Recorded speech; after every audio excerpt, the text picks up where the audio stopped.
Dito na tayo sa August 1, araw na Biyernes. Ang dapat mag-ingat si Monkey. Ang kailangang iwasan natin na direksyon ay north. Yan, yung mga lucky hours are on your screen.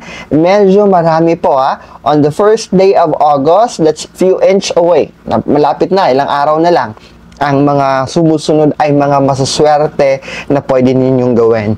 Unang-una ay ang kasalan o pagpapakasal, grand opening ng inyong negosyo. Sa may mga nagbabalak dyan, naghahanap ng petsa kung kailan magbubukas, ipapakilala at magkakaroon ng ribbon cutting and all of these ceremonies. August 1 ay maganda.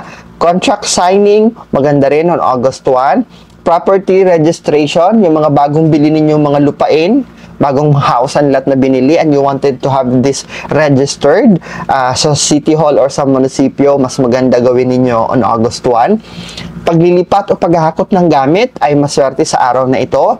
Residence relocation ay maswerte rin sa araw na ito. Pag-i-install ng mga bagong pintuan at bintana, maswerte sa araw na ito. Pagpapasok at pag-a-arrange ng inyong mga bagong biling mga furniture, mga muebles, maswerte sa araw na ito. Pagkakabit ng signage ng inyong tindahan, okay, ng inyong negosyo. Di ba we have this signage, yung pangalan ng ating business, gusto nyong palitan. O di naman kaya bago yung negosyo ninyo, gusto nyong magkabit. So, August 1 ay maswerteng araw para isabit o ikabit yung signage ninyo.